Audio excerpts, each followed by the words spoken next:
આપણે કાલે બંધ અનુબંધ વિશે સમજ્યા, થોડોક ખ્યાલ આવ્યો તમને? આપણે અંદરની વૃત્તિ શું છે ને એને પકડતા આવડવી જોઈએ, નહીં તો ખબર જ ના પડે આપણો કે આપણો બંધ અનુબંધ કેવો પડી રહ્યો છે. બંધ તો બધાને ખબર પડે. હવે મનમાં એવી ભાવના થાય કે મારે ક્રોધ દૂર કરવો છે, મારો ગુસ્સો દૂર કરવો છે, બરાબર. પણ કેમ તમારે એ દોષને કાઢવો છે ભાઈ? શું વિચારવાનું આપણે, શું કામ કાઢવો છે? ભાઈ મને હાર્ટ એટેક ન આવે એટલા માટે, બરાબર ને? ડૉક્ટરે કીધું હોય થોડું ઘણું પેઇન થયું હોય અને ડૉક્ટરે કીધું હોય કે ચાન્સીસ છે હાર્ટ એટેકના, તમારે કેવો સ્વભાવ તમારો ગુસ્સાવાળો, તો ઓલું મગજમાં બેસી ગયું કે આ ગુસ્સો કરીએ તો હાર્ટ એટેક આવે, તો મારે હવે ગુસ્સો નથી કરવો, ગુસ્સો ઓછો કરવો છે. હા, તો આ આશય શુદ્ધ થયો કે અશુદ્ધ?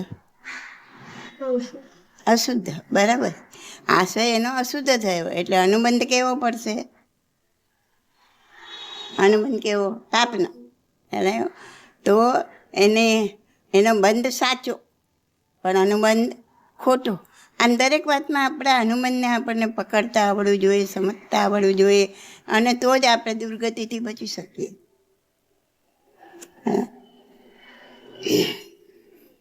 એટલે તો કાલે પૂછતી હતી ને તપ, તો વર્ષો સુધી તપ કર્યો હોય, પણ જો અંદરની ભાવના એવી હોય કે લોકોને દેખાડવાની, માન મેળવવાની, બદલો લેવાની, શરીર ઉતારવાની, તો એવા બધા અશુભ આશય હોય તો અનુબંધ ખોટો પડે. એવા તપને શું કહેવાય? મિથ્યા તપ. મનમાં દ્વેષ, થોડો બી દ્વેષ રાખીને બી તપ કરે ને, તો એ તપ બી કેવો થઈ જાય? મિથ્યા તપ. તો એના લીધે તમને તમારો સંસાર વધી જાય, ખૂબ ભાવ વધી જાય તમારો, અને દુર્ગતિમાં ધકેલાઈ જઈએ. મને ક્વેશ્ચન છે, અગર તમે કોઈ ખરાબ કામ કર્યું બટ તમારી ભાવના એ કરવાની હતી નહીં, તો પછી જ્યારે પણ તમારું બંધ અને અનુબંધ પડે તો પછી ક્યારેક પડી જાય. હા, ત્યારે પડે. જ્યારે પણ એ ઉદયમાં આવે તો એ કેવી રીતના આવે? અગર મનમાં ના કરવાનું બટ કરવું પડે. બરાબર છે, તારો સવાલ સારો છે. હા, તો બંધ તમે કંઈ ખોટું કામ કર્યું, બરાબર ને? તમારી ઈચ્છા નહોતી તો ખોટું કામ કર્યું એટલે બંધ પાપ ન પડ્યો, અને ઈચ્છા નહોતી એટલે આશય શુદ્ધિ હતી એટલે અનુબંધ પુણ્યનો પડ્યો. તો બધું જોર અનુબંધ પર જ છે.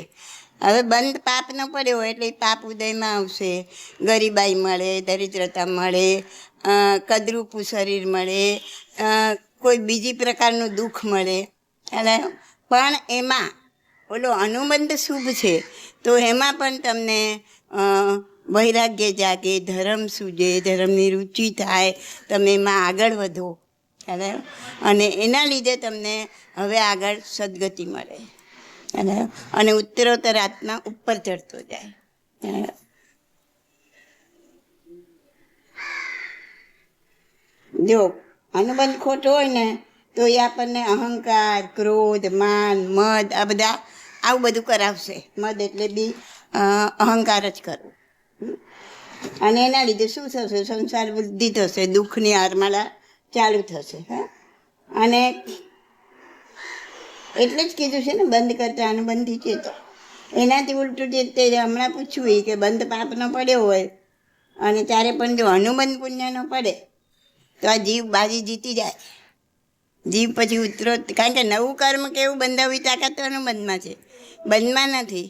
બંધનું તો જે ફળ મળવાનું તે મળી ગયું, બરાબર. પણ અનુબંધ પુણ્યનો છે એટલે એ હવે ઉપર ચડાવશે, એટલે જીવ બાજી જીતી જાય. અને જો અશુભ બંધ હોય તો પાપની લિંક ચાલુ થઈ જાય, પાપની હારમાળા ચાલુ થઈ જાય, વિષચક્ર ચાલુ થઈ જાય. તો હું તમને આ બંધ અને અનુબંધને બરાબર પકડજો. તમે એક વાર્તા કહું છું. તો આ પુષ્કર દ્વીપમાં, ભરત ક્ષેત્રમાં, આપણું ભરત ક્ષેત્ર કયા દ્વીપમાં? જંબુ દ્વીપમાં. આ પુષ્કર દ્વીપનું ભરત ક્ષેત્ર. એમાં કુસુમપુર નામનું નગર, એમાં શ્રીકાંત અને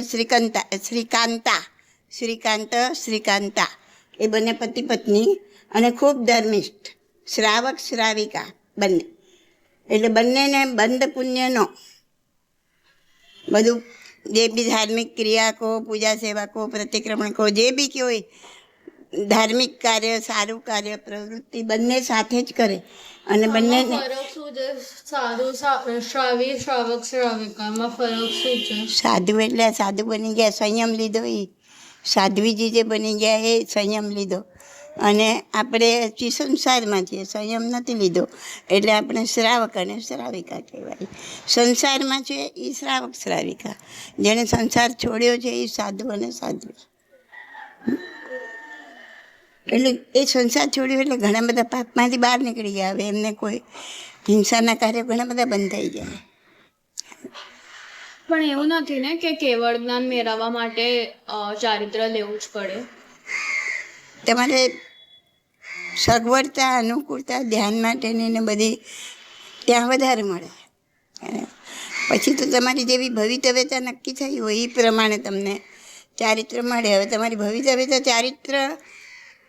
ચારિત્ર તો હોય જ, પણ અંતરનું ચારિત્ર, અને બાહ્ય ચારિત્ર હોય જ એવું જરૂરી નથી. પણ તમે ભલે આ જન્મ, છેલ્લો જન્મ જ્યારે તમને કેવળ જ્ઞાન કે જે જન્મમાં મળવાનું છે એ જન્મમાં ધારો કે ચારિત્ર લઈને કેવળ જ્ઞાન મળે એવી તમારી ભવિતવ્યતા નથી, પણ એને પહેલાંના ભાવોમાં કેટલી વાર ચારિત્ર લીધું હોય. ભરત મહારાજાએ પણ ચારિત્ર લીધેલું, ભલે એ જન્મમાં નહોતું, આગલા જન્મોમાં તો ચારિત્ર લીધું છે અને પાળ્યું છે સરસ રીતના 200 વર્ષો તો સુધી. એવું બી બાહુબલીએ બી ચારિત્ર લીધું પાળ્યું છે. પણ એવું બી બને કે કેવળ જ્ઞાન મેળવ્યા પછી કોઈ ચારિત્ર લે? કેવળ જ્ઞાન મળ્યું એટલે ચારિત્ર, અંતરંગ ચારિત્ર આવી જ ગયું. પછી લે બી ખરા કે ના બી લે, પણ એ ઘણા કેવળ જ્ઞાન પામીને તરત મોક્ષ જ પહોંચી જાય. હવે મારું દેવા માતા છે એવી હાથીની અંબાડી પર બેઠા બેઠા એમને કેવળ જ્ઞાન થયું અને મોક્ષે પહોંચી ગયા, પણ ચારિત્ર નથી લીધું. એટલે લે જેવો કોઈ નિયમ નથી.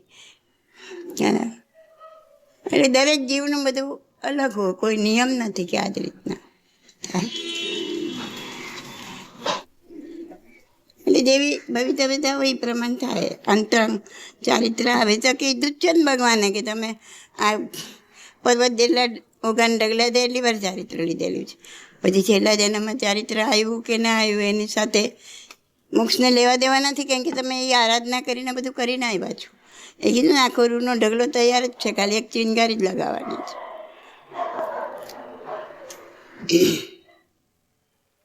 એટલે આ શ્રાવક શ્રાવિકા બંને, અને બંનેનો બંધ પુણ્યનો, પરંતુ બંનેનો અનુબંધ અલગ. એકને પુણ્યનો અનુબંધ પડેલો, બીજાને પાપનો પડેલો. એટલે બંધ બંનેનો પુણ્યનો હોવા છતાં આ અનુબંધ એકને લઈ ગયો દુર્ગતિમાં અને બીજાને પહેરાવી મોક્ષની માળા. આ ભાવ શ્રીકાંત અને શ્રીકાંતાનો એ પૂરો થયો ને પછી જે શ્રીકાંત હતો ને એ ગંધારપુર નગરનો રાજકુમાર વિજયસેન બન્યો. એનું નામ શું પડ્યું? વિજયસેન. અને શ્રીકાંતા એ આ ભાવ પૂરો થયો એટલે એ જ રાજાની રાજપુરોહિતના દીકરા તરીકે જન્મી. એ સ્ત્રીમાંથી પુરુષ બની અને એ વિજયસેન રાજાના ફાધર ત્યારે રાજ્ય કરતા હોય ને એનો જે રાજપુરોહિત હોય ને એટલે એમનો બ્રાહ્મણ, બધું ધાર્મિક ક્રિયા કરવાવાળો પુરોહિત. અને એના દીકરા તરીકે આ શ્રીકાંતા જન્મી અને એનું નામ હતું વિભાવસુ. અને ઓલો વિજયસેન. આ બંને શ્રીકાંત અને શ્રીકાંતા. હવે એ બંને એકબીજાના એકદમ પાક્કા દોસ્ત બની ગયા, કેમ કે આગલા જન્મનો સંબંધ હતો ને. તો આ રીતના આગલા જન્મમાં પતિ પત્ની તરીકે હતા અને આ જન્મમાં બંને મિત્ર તરીકે ભેગા થયા. હવે એમનું જે નગર હતું, કયા નગરમાં રાજા બન્યો? ગંધારપુર. તો ત્યાં વસંત ઉત્સવ ચાલી રહ્યો હતો. આપણે ઉત્સવ હોય ને, તહેવાર. તો વસંત ઋતુમાં બધા ફૂલ ખીલે, આ બધું વસંત ઋતુમાં થાય ને, તો એ વસંત ઉત્સવ ઉજવે. તો વસંતનો ઉત્સવ ચાલી રહ્યો હતો. અને જે યુવાનો હતા ને એ આખા નગરમાં. હા, જુદી જુદી ટોળીઓમાં પોતે જુદા જુદી વેશભૂષા કરીને ગીતો ગાય, નાચે ને વાજિંત્રો વગાડે ને એ રીતના આ ઉત્સવને મનાવી રહ્યા હતા. હા, તો એવી રીતના વિજેશ અને વિભાવસુ પણ અને એમના થોડાક મિત્રો બધા ભેગા થઈને એ લોકો પણ નગરના બરાબર મિડલમાં, મધ્ય ભાગમાં એ લોકો પણ આવું વસંત ક્રીડા કરી રહ્યા હતા. એટલે વસંત ઋતુનો ઉત્સવ મનાવી રહ્યા હતા, નાચી રહ્યા હતા, ગાઈ રહ્યા હતા. હા, ત્યાં શું થયું કે નગરના એ મિડલના ભાગમાંથી એક ધોબીની પણ યુવાનોની આખી ટોળી તો ખબર ને, ગ્રુપ, કોઈ વર્ડ ના ખબર પડે તો મને પૂછો. હા, એ પણ નાચતી ગાતી ત્યાંથી પસાર થવા લાગી. એ જોઈને વિભાવસુ એકદમ બરાડી ઉઠ્યો. અરે નીચ હલકટ ધોબીડાઓ, તમે કેમ અહીંથી પસાર થાઓ છો? કોણ આ? શ્રીકાંતા. ક્યાં શ્રાવિકાનું સુંદર જીવન અને ક્યાં આવી ગાળો બોલવાવાળો આવું અભિમાની એનું ગુસ્સાવાળું વર્તન. જુઓ હજી તો શું કરે છે. તો શું કહે છે કે નીચ હલકટ ધોબીડાઓ, તમે કેમ અહીંથી પસાર થાઓ છો? જોતા નથી અહીંયા અમે રાજ પરિવારના યુવાનો નાચી રહ્યા છે. પોતાના કુળનો મદ, રાજ પરિવારના છીએ અમે જેવા તેવા નથી. એ પોતાના ગોત્રનો અભિમાન. રાજે યુવાનોની જે ટોળી હતી ને એમાં એક ઉષ્દત નામનો એક યુવાન ધોબી હતો અને એ એમ બોલ્યો કે ભાઈ અમને ખબર નહીં કે આપ અહીં ખેલી રહ્યા છો. એમ આપણે કે મને નથી ખબર. એને શાંતિથી કીધું અમને ખબર નહીં કે આપ અહીં ખેલી રહ્યા છો. ત્યાં વિભાવસુને ઓર ગુસ્સો આવ્યો અને શું બોલ્યો, તમારે આંખો નથી ધોબીડાઓ, આંધળા છો? ત્યારે ઉસ્તત ધોબીએ જરાક કડક અવાજે જવાબ આપ્યો, પણ નગર બહાર જવાનો આ જ તો રસ્તો છે, બીજે કયા રસ્તે બહાર જઈએ? બસ પતી ગયું. ખૂબ ગુસ્સો આવ્યો. અલ્યા તારી જીભ લાંબી લાગે છે, લપ લપ લપ બોલે જ જાય છે. એમ કહી વિભાવસુએ એટલે કે આ શ્રીકાંતાનો જીવ એણે રાજ સૈનિકોને કીધું કે આ ઉસ્દતને મજબૂત દોરડાથી બાંધો, જોરદાર દોરડાથી બાંધો. સૈનિકોએ ઉસ્દત ધોબીને આખા શરીરને દોરડાથી કચકચાવીને બાંધ્યો, જોરદાર બાંધ્યો. આખું ઉઠી આવે શરીર પર. એમ હજી એટલાથી પત્યું નથી, આનો ગુસ્સો પૂરો નથી થયો વિભાવસુનો એટલે કે શ્રીકાંતાના જીવનો. તો વિભાવસુએ એક સળિયો તપાવ્યો, ગરમ ગરમ લોખંડનો સળિયો, અને ઉસ્દતના શરીર પર ડામ દેવા લાગ્યો, એને દઝાડવા લાગ્યો એ સળિયાથી. ને ઉસ્દત તો ચીસો પાડે. ત્યારે એ શું બોલ્યો, તું બચ્ચા આ જ લાગનો છે. એને કરુણા નથી આવતી, દયા નથી આવતી. હા, દયા ભાઈ આવું કરે. તું બચ્ચા આ જ લાગનો છે. એટલે આ શું કરી નાખ્યું એણે? એક તો એણે આ ખરાબ કાર્ય કર્યું, ઓલાને માર્યો, બાંધ્યો, ડામ દીધા, અને પાછો શું કહે છે, તું આ જ લાગનો છે. એટલે એને સ્ટેમ્પ માર્યો. એટલે એ શું થઈ ગયું, નિકાચિત થઈ ગયું કામ. આપણે ઘણા કોઈ નોકરને ટેડકાવીએ, છોકરાઓને ટેડકાવીએ, પછી કહે બરાબર છે, ટેડકાવા જેવો જ હતો. જ્યાં સુધી ટેડકાવ્યો ને ત્યાં સુધી તમે આપનો બંધ કરો છો, પણ જ્યારે એને સ્ટેમ્પ મારો છો ટેડકાવા જેવો જ હતો. એટલે કે મેં જે કર્યું છે એ બરાબર કર્યું છે, એમાં કાંઈ રોંગ નથી, તમારો આત્મા એને રોંગ નથી માનતો, તો તમે એ વાતને, એ કર્મને નિકાચિત કરી નાખો છો, ભોગવે જ છૂટકો. ખ્યાલ આવ્યો? તો આને પણ નિકાચિત કરી નાખ્યું. તું બચ્ચા આ જ લાગે. હે, અગર તમે કોઈ કર્મને એક ભાગમાં નિકાચિત કર્યું અને પછી તમને ત્યારે જ લાગ્યું કે આ મેં શું કર્યું, એના થોડા જ ટાઈમ પછી તમને લાગ્યું કે મેં આ શું કર્યું, મને આવું ના કરવું છે, તો એ કર્મ નિકાચિત થોડો પણ તૂટે, થોડો હળવો થાય પ્રાયશ્ચિતથી, પણ ભોગવવો તો પડે જ. ભોગવટામાં તો આવે જ, પણ પ્રાયશ્ચિતથી થોડો હળવો થાય.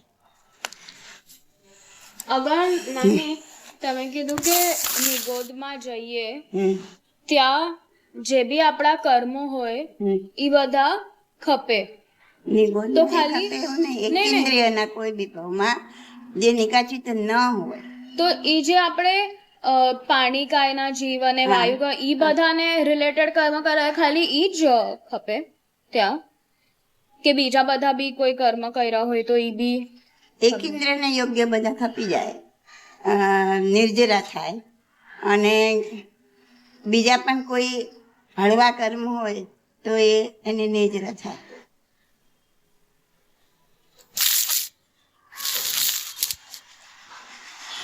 પણ એ બધા નિર્જરા થાય, તમારો આત્મા થોડો એ બધા કર્મોથી હળવો થાય ત્યારે એ પાછો બહાર આવે ને કે આટલો ભાર છે, 2000 સાગરોપમ વર્ષ પૂરા થઈ ગયા અને આટલો બધો ભાર જે આત્મા પર છે એ આત્માને નિર્જરવો તો પડશે જ ને. અને નિર્જરવો પડશે તો અહીંયા તો કરોડોના કરોડો વર્ષ ને કેટલાય કાળચક્ર પસાર થઈ જશે, કેટલા પૂતગળ પરાવર્તન કાળ પસાર થઈ જશે આ બધું ભોગવતા જીવને. હા, અને પછી એ આ બધા ભારથી હળવો થશે ત્યારે એ પછી પાછો 2 ઇન્દ્ર 3 ઇન્દ્ર 4 ઇન્દ્રમાં આવશે, ત્રસપણું પામશે. ખ્યાલ આવ્યો? એટલે આ ચક્ર ચાલ્યા જ કરે ને.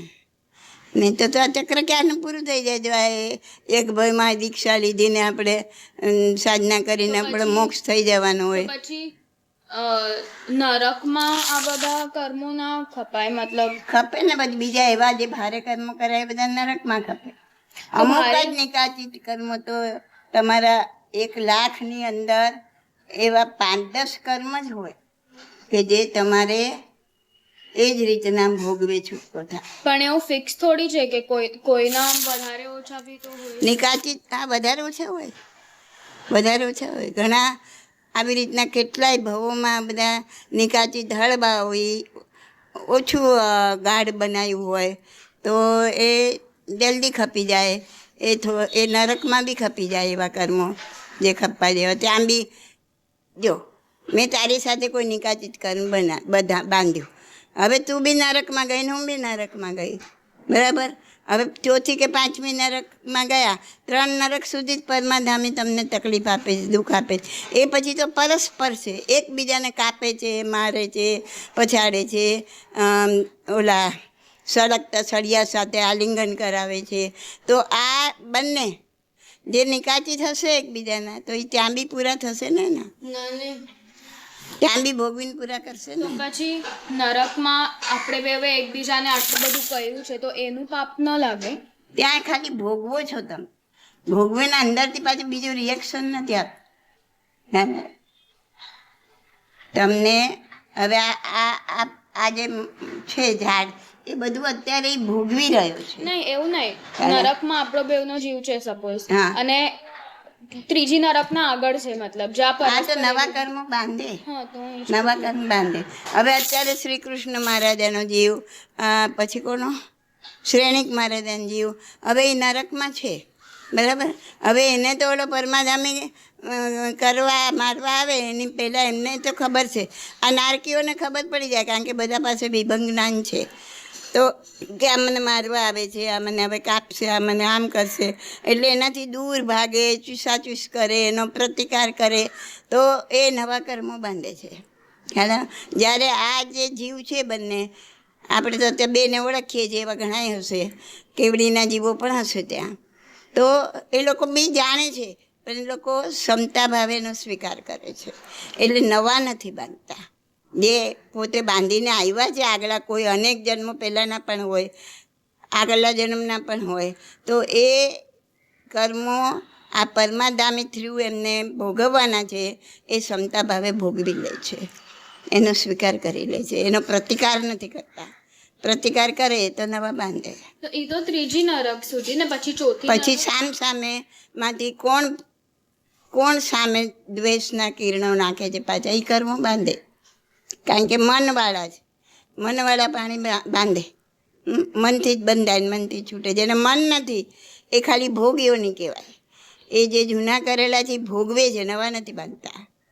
હેલો, એ ભોગવીને એ પૂરા કરે છે પણ એ નવા નથી બાંધતા. હવે એમના એવા કોઈ કર્મો હશે એ જ્યારે એમને મનવાળો જન્મ મળશે ત્યારે એ પાછું ભોગવટામાં આવશે અને સામે જેવો પ્રતિકાર કે ભાવ આપશે એવા નવા બાંધશે. તો આજે તમે કીધું હતું કે આપણું જે આ શું કહેવાય, આપણું જે આ લોક છે ને એને શું કહેવાય, તીર્છા લોક. હા, તો મધ્યલોક, તીર્થાલોક. હા, તો એમાં બી એવી બધી જગ્યાઓ છે, ત્યાં કંઈ ધર્મ જેવું છે જ નહીં. ત્યાં ખાલી જે બી આપણે પુણ્ય કરીને આવ્યા છે ખાલી ભોગવવાનું જ હા, છે. એવી જગ્યાઓ બી છે. હા, અને આજે અહીંયા જ આપણે યુગલિયા બન્યા, તો યુગલિયામાં પણ આ બધું પુણ્ય કરીને આવ્યા છે, બધું ભોગવીએ જ છે વધારે. કારણ કે બહુ વેર ઝેર એવું કંઈ છે નહીં, છૂટા છવાયા રહે છે એ લોકો. અને ભટકતું જીવન ગાળે છે, જ્યાં ગયા ત્યાં સૂઈ જવાનું. જ્યાં રસ્તામાં જે ભૂખ લાગી તો બધું આખું જંગલ જ હોય, કોણે કાપ્યું છે, તો બધું જ મળે તો ખાવાનું. ત્યાંથી પછી દેવલોકમાં જવાનું. હા, કેમ કે મન ચોખ્ખા છે ને એ લોકોના. મનથી કોઈ એવા કર્મો બાંધતા નથી, કંઈ ઝઘડા નથી કરતા, કજિયા નહીં, કંકાસ નહીં, કાંઈ કરતા નથી એવું. એટલે એ લોકો નિશ્ચયપણે ત્યાંથી દેવલોકમાં જાય છે. તમે કીધું જે પણ મનવાલા હોય એમને કર્મ બંધાય યા નવા કર્મ. તો આ બધા જે કૂતરા અને એ લોકો છે, તો એ લોકો, હા, એ લોકો કોઈને મારે એમના ખાવા માટે? મારે એમ મારવાની ભાવનાથી નથી માનતા, પણ હવે એમનું ખાવાનું કોઈ ઝૂંટવી બી લીધું તો એ એને ભોંકશે. એટલે એ કઈ રીતના હવે એ એકબીજા જોડે એવા ઝઘડતા હોય કૂતરાઓ. કઈ વસ્તુ માટે ઝઘડે છે, કઈ ભાવનાથી ઝઘડે પણ એ છે. બી આપણું આગલા જન્મનું જોઈને, અગર આગલા જન્મમાં આપણે એવું ન કર્યું હોય તો આપણે, હા, એ તો બધા કૂતરાના સ્વભાવ સરખા ના હોય ને. ઘણા શાંતપણે બેસી રહેતા હોય, ઘણા ભોંકવા જતા હોય. કોઈ અજાણ્યું માણસ આવ્યું, 5 કૂતરા હશે તો 4 ભોંકવા જશે, 1 બેહી રહેશે. એ બી પ્રમાણે, જે પ્રમાણે તમે બંધ કરીને આવ્યા છો એ પ્રમાણે તમને મળશે. ને એ પ્રમાણે તમે અંદરથી એને રાગ દ્વેષ પણ કરશો. બહુ સારું રાખે છે એને પ્રેમ કરે છે એટલે રાગ બી કરે છે, અને જે એમને હેરાન કરે છે, તકલીફ આપે છે, દંડીકો મારે છે, એને સામે ભોંકવા બી જાય છે. એટલે રાગ દ્વેષ તો કરે જ છે. રાગ દ્વેષ કરે ત્યાં કર્મો બંધાય જ.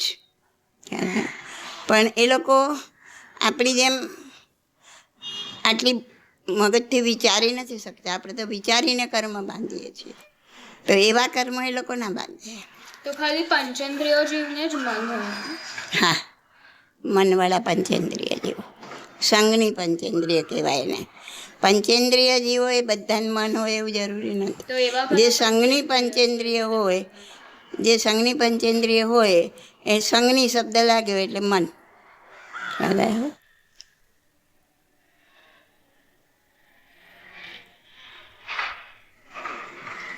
બોલો, હવે કાંઈ પૂછવું જ બીજું? ક્યાં સુધી આવ્યા હતા આપણે? હા, ઓલો એને બાંધે છે બરાબર ને, પછી ડામ મારે છે શરીર પર, ને પછી કહે છે તું બચ્ચા આજ લાગનો છે, એટલે સ્ટેમ્પ મારી દીધો. એમ એટલે ખોટું કરીને એને પશ્ચાતાપ નથી થતો, પણ એને માને છે કે મેં બરાબર કર્યું, આ સાચું કર્યું. અને એ વસ્તુ જ્યારે ઘૂંટાઈ જાય ત્યારે એની કાચી જ બને.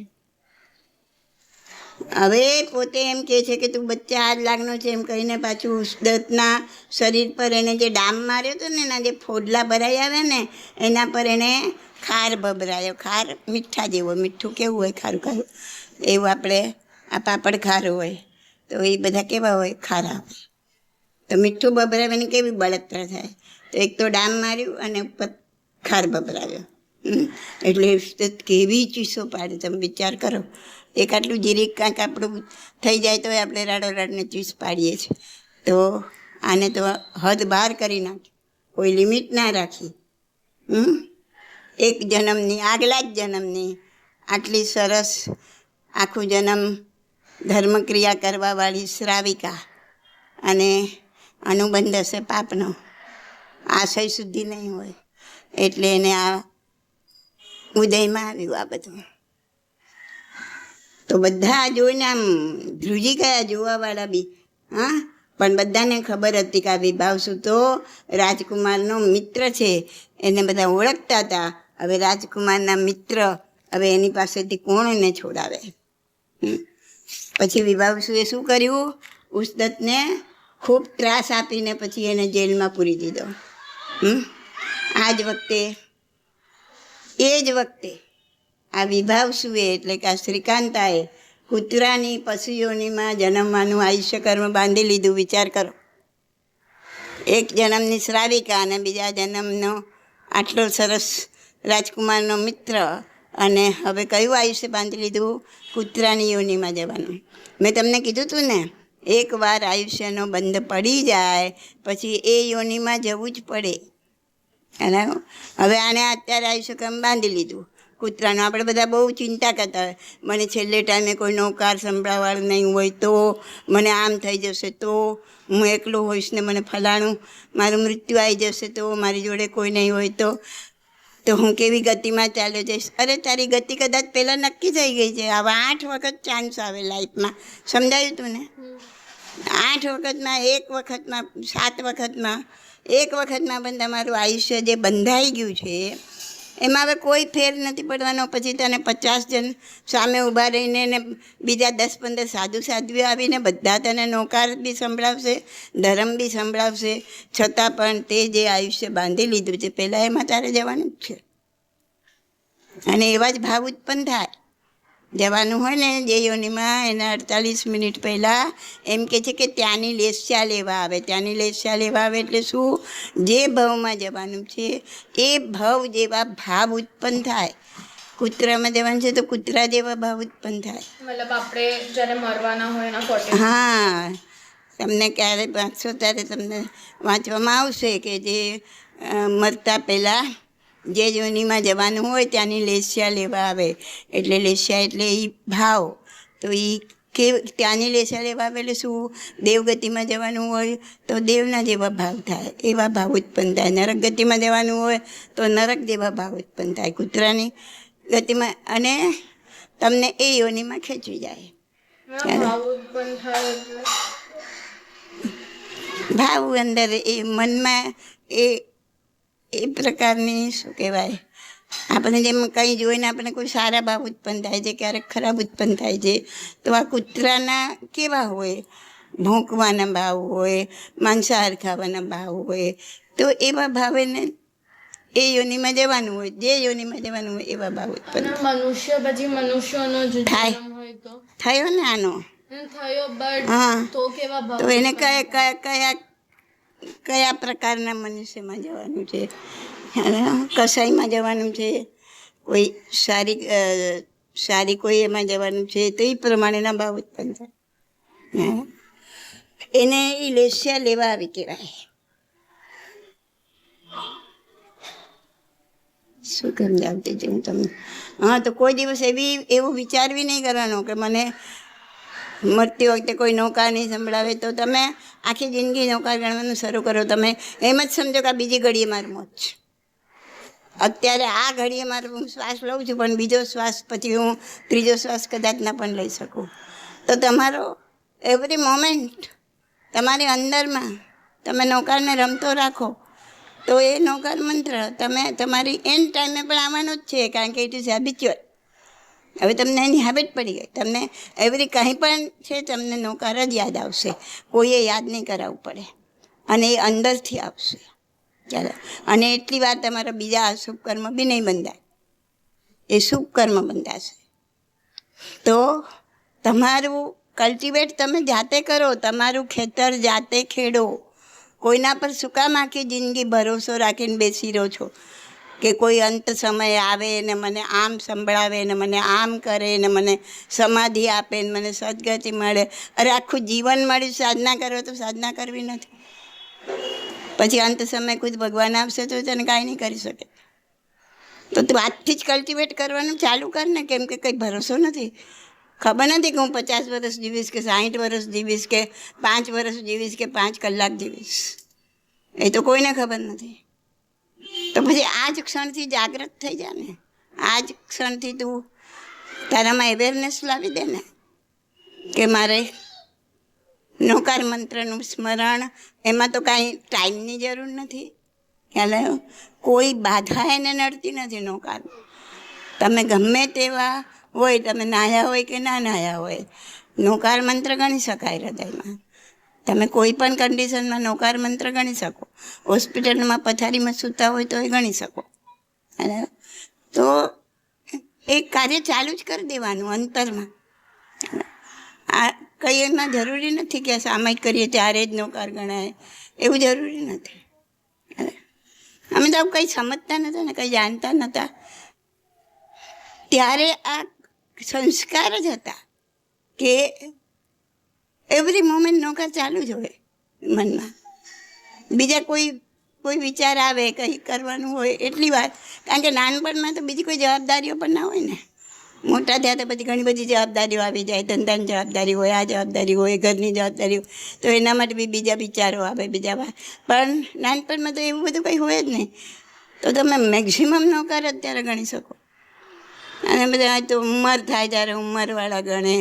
આપણે શું, પણ આપણી ઉંમર થશે કે નહીં એ જ ખબર નથી.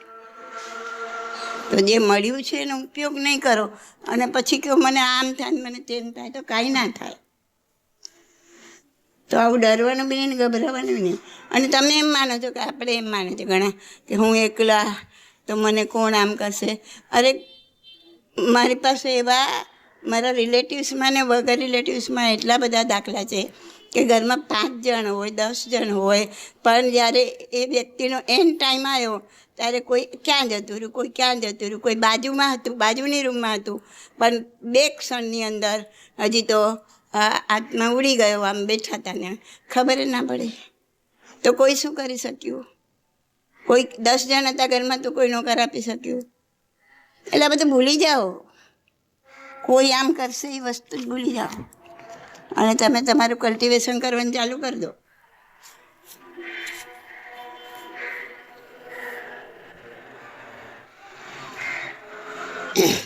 તો હવે આપણે જોઈએ આ બંનેના બંધ અને અનુબંધનો હિસાબ આપણે લગાવીએ જરા. તો બંને શ્રાવક શ્રાવિકા, શ્રીકાંત અને શ્રીકાંતાનો બંનેનો બંધ પુણ્યનો ચોક્કસ હશે. તેથી તરત જ માનવ ભાવ મળ્યો. આ માનવ ભાવમાંથી તરત જ બીજો માનવ ભાવ મળ્યો. પછી એક રાજાનો દીકરો બન્યો, બીજો શ્રીમંત પરિવારનો પુત્ર. એ પણ સારા બંધને કારણે, બંધ સારો પુણ્યનો હતો એના માટે માનવ ભાવ મળ્યો, શ્રીમંત પરિવારનો પુત્ર થયો. પછી અવિભાવ શું એ રાજકુમારનો મિત્ર થયો. પછી એને સ્ત્રીપણામાંથી પુરુષપણું મળ્યું. એ બી પુણ્યનો બંધ ને, એમને ના મળે. તો આ બધું કોણે આપ્યું એને? પુણ્યના બંધે. હા, પણ સાથે સાથે જ અનુબંધ કેવો હશે એનો? પાપનો. અનુબંધ પણ પુણ્યનો હોઈ શકે છે. અનુબંધ પણ પુણ્ય. ના ના, આ સાંભળ. તો એનો અનુબંધ કેવો હશે? પાપનો, મિથ્યાત્વનો. એ અનુબંધ આ બંને સાથે જ પૂંછડાની જેમ હાજર થયો. તો એ અનુબંધે શું આપ્યું એને? વિભાવ શું ને? જાતિ મત, એટલે પોતાની જાતનું, પોતાના કુળનું અભિમાન. બરાબર ને? અમે રાજઘરાનાના, તમે ભોબીડાઓ ક્યાં અહીંયા આવ્યા? આ અહંકાર કોણે આપ્યો? ખોટા અનુબંધે. અનુબંધ પાપનો હશે એનો, તો એને આવો જાતિમત મળ્યો. પછી આટલો બધો ક્રોધ, એને આવા ડામ દેવા, મારવા, લુચ્ચા તુઈ જ લાગનો છે, આ બધા ક્રોધ એ કે કોણે આપ્યું એને? આ ખોટા અનુબંધે. હા, અનુબંધ પુણ્યનો પણ પડી શકે જ ને. પડી શકે ને. અનુબંધ પુણ્યનો પડ્યો અને આવલા જન્મમાં જે આવ્યું એ કોઈ બીજા ભાગનું પણ પાપ હોઈ શકે છે. આ તો ત્યારે અનુબંધ ખોટો પડ્યો હશે.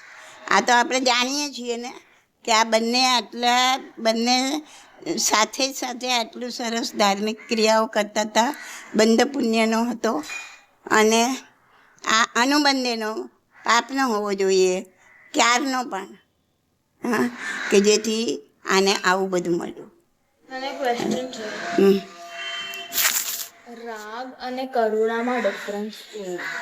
રાગ અને કરુણા આસમાન જમીનનો ડિફરન્સ. રાગ એટલે તો પ્રેમ.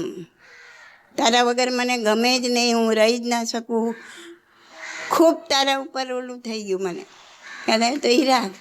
અને કરુણા તો કોઈ ગરીબ પર બી આવે. દયા. આપણે દયા અને કરુણાનો ડિક્શનરીમાં અર્થ સેમ છે, પણ આપણા શાસ્ત્રોમાં આનો અર્થ પાછો અલગ થાય છે. દયા એટલે તમે કોઈ એવા જીવ પર દયા કરો કે આને બીજાને ખાવા નથી મળતું, એને ખાવા આપો, તો દયા આવી તમને. તો એ દયા છે. જ્યારે કરુણા એવી છે કે દરેક જીવ પ્રત્યે, કોઈ પણ જીવ હોય, હું દરેક જીવનું કલ્યાણ કરું, હું દરેક જીવને આમ કરું. તો એ જે આવીને તીર્થંકરના ભાવમાં તીર્થંકરોને કે બીજા કોઈ ભાવમાં બને તો એ કરુણા છે. ખ્યાલ આવે? એટલે તીર્થંકરોને દયા નથી, તીર્થંકરોને કરુણા છે દરેક જીવ પર. જ્યારે આપણે દયા રાગ એમાં રમીએ છીએ. કેમ કે આ દ્વંદ્વ છે, દ્વંદ્વ છે, આ બે જોડી છે. જ્યાં રાગ હોય ત્યાં દ્વેષ હોય જ, એક વાર સમજાય. જ્યાં દયા હોય ત્યાં ક્રૂરતા હોય જ. એટલે એ આ દ્વંદ્વ કહેવાય જેમાં. એટલે તો ભગવાનને આપણે એમ નથી કહેતા કે ભગવાનમાં દયા છે. હવે આપણામાં દયા છે ને તો આપણામાં ક્રૂરતા પણ છે જ. હવે આપણે સમજી લો કે એક બિલાડી છે, મોઢામાં ઉંદર લઈને ભાગી રહી છે. બંને જીવ છે. હા, આપણને ઉંદરને છોડાવવો છે કેમ કે ઉંદર પર દયા આવી. એટલે આપણે ફટ લઈને હાથમાં જે હશે એ બિલાડીને મારશું. હા, તો આપણે બિલાડી પર ક્રૂરતા કરી. તો એ જ્યારે ભગવાનને આ બંને જીવ પર એક સરખી કરુણા છે.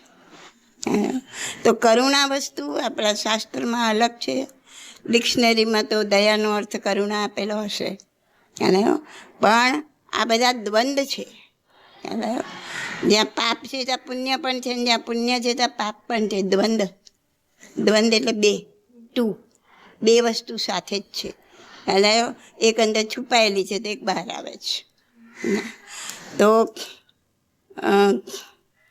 શું તારો સવાલ હતો? મેં શું જવાબ આપ્યો? રાગ અને કરુણા. હા, હવે સમજ પડી. રાગ અને દ્વેષ હોય ત્યાં કરુણા ન હોય શકે. ઓછી હોય પ્રમાણ.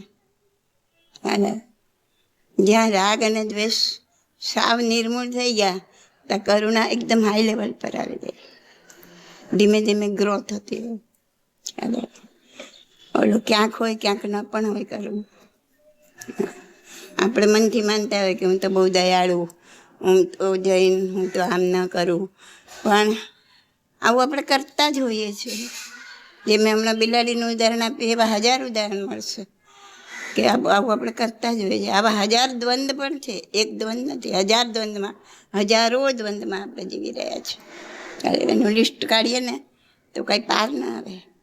એટલા દ્વંદ્વમાં જીવી રહ્યા છીએ આપણે જાણતા જ નથી આપણે શું છીએ અને શું કરી રહ્યા છે. બસ ખાલી ભ્રમમાં જીવી રહ્યા છે. અમે જઈને અમારા જેવું કોઈ નહીં. એ કૂળ મદ થઈ જાય. કૂળ મદ નથી કરવાનું.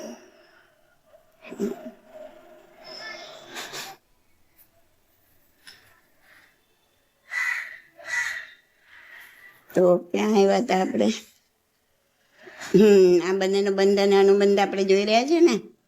હા, તો અનુબંધે એને શું આપ્યું? જાતિમદ, અહંકાર, ક્રોધ, આ બધું એને એના અશુભ અનુબંધે એને આપ્યું.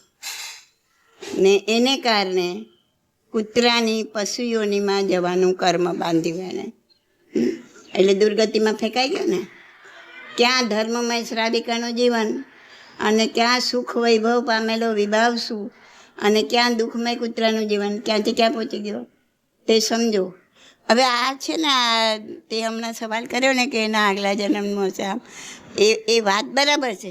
પણ આ વાત આપણને આ કેવડી ભગવાને કીધેલી છે. અને કેવડી ભગવાન તો બધું જાણે. હા, એટલા માટે આ મૂલ્યાંકન થયું છે આમાં વાર્તામાં. તારી વાત સાવ સાચી છે. કોઈ પણ જન્મનું હોઈ શકે, પણ કોઈ પણ જન્મનું એ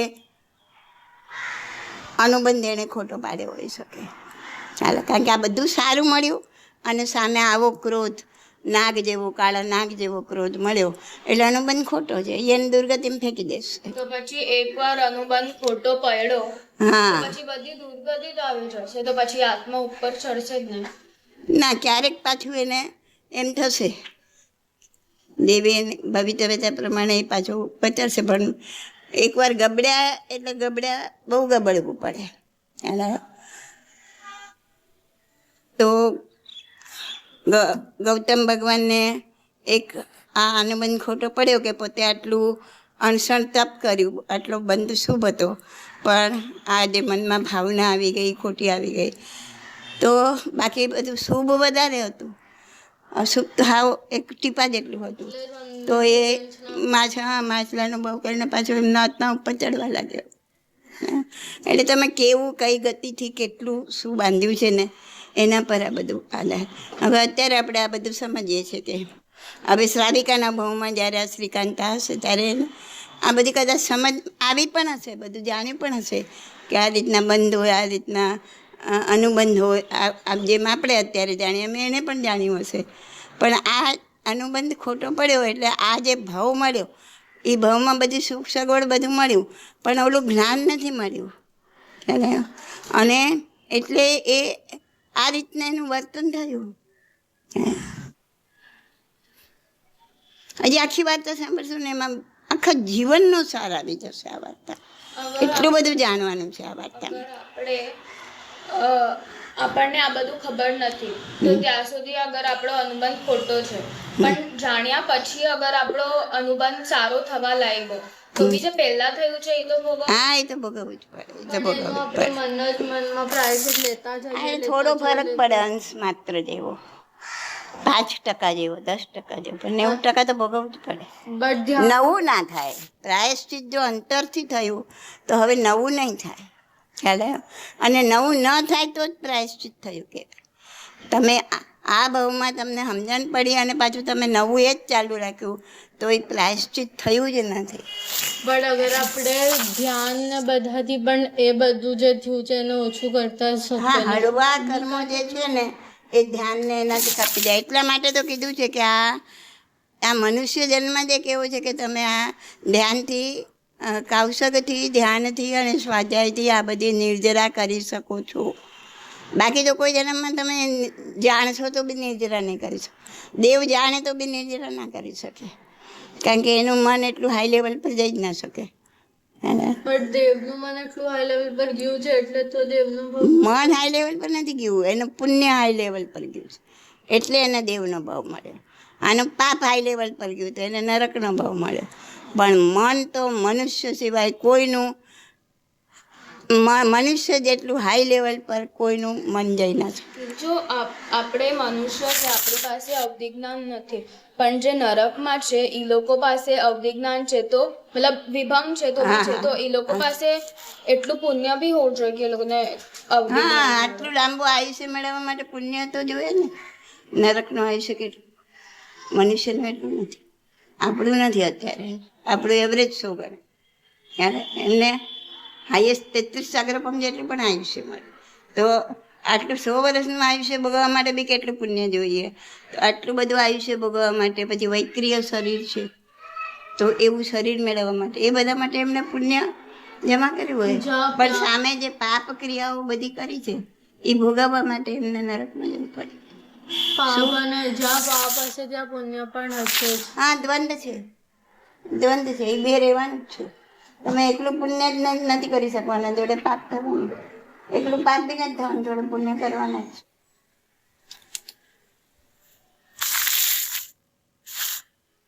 એક મિનિટ.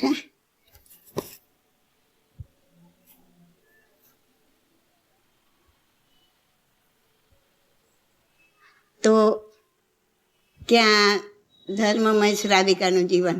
હા, એણે કયું કર્મ બાંધી લીધું? ઓલા વિભાવ સુએ કઈ યોનિમાં જવાનું? કૂતરાની, પશુ યોનિમાં. તો ક્યાં શ્રાવિકાનું ધર્મમય જીવન અને ક્યાં સુખ હોય બહુ પામેલો વિભાવ સુખ ને ક્યાં દુઃખમય કૂતરાનું જીવન. તો સમજો, બંધના ઉદય વખતે નવું કર્મ કેવું બંધાશે તેની તાકાત અનુબંધમાં છે. માટે અનુબંધમાં સજાગ રહો, એવેર રહો. હા, હવે આગળની વાત કાલે.